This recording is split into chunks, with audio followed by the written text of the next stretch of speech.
Hello everyone and welcome back to Pepple's Potager. Today is May 25th, 2021, and I wanted to give an update on how the peppers and tomatoes are doing. And as you can see, I planted all the peppers and tomato plants that I wanted to plant in this 4x8 raised bed here. And we'll start off here on this end. We'll start off with the Brandywine Black.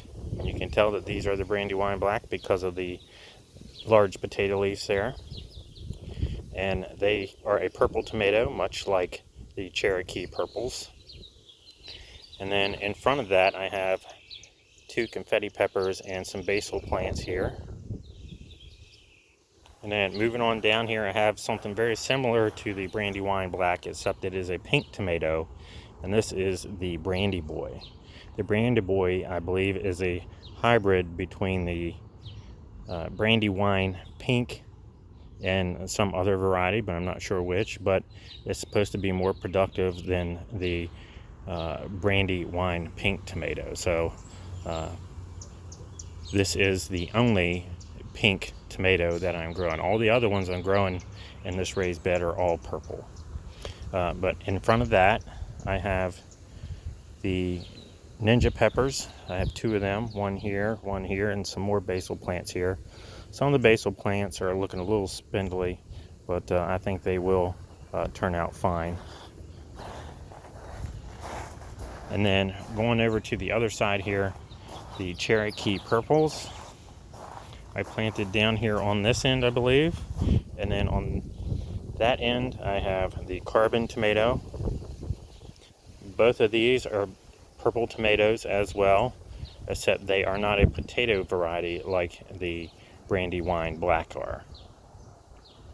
And then right in front of this I have three Islander peppers and some basil plants in between here. And then I have another Ninja pepper down here on the end. So mainly all the tomato plants I'm growing here are all purple except for one, and that is the Brandy Boy, which is a pink tomato. And so I hope they all turn out well. So far they're looking great. All the plants looking nice and healthy, and just can't wait to see how they turn out. And let's go ahead and we're going to go around here and look at the peas as well. I want to just show you how well they are doing.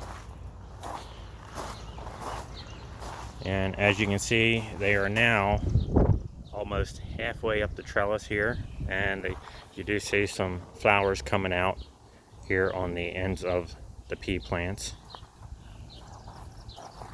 Looking really nice. The ones in the middle here aren't quite as tall, but most of them are halfway, or maybe even a little more than halfway over there on the other side. You can see that one over there is getting pretty tall. Let's walk around onto that side here. And looks like we got some flowers coming out on these on the other side of the pea tunnel here. So the peas are looking great. And then over here on the bean arbor, you can see the Carminate green beans I planted are now coming out. And I planted those probably in the middle of last week, or maybe towards the end of last week, and they're coming out already. You can see the marigolds here in the bean arbor are starting to get a little bit taller. And then over here, these are the angel hair squash that I planted. They're coming along nicely.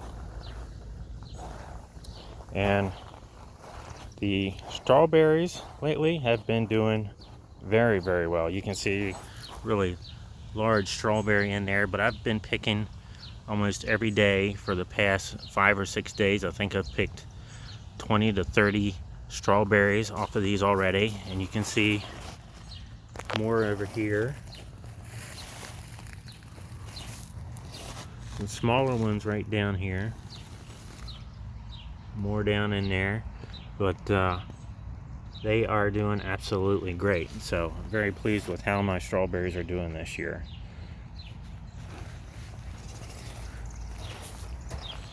And then let's turn around here. We'll check out the other squash bed as well. This is the Dunjaw zucchini and the tempest squash.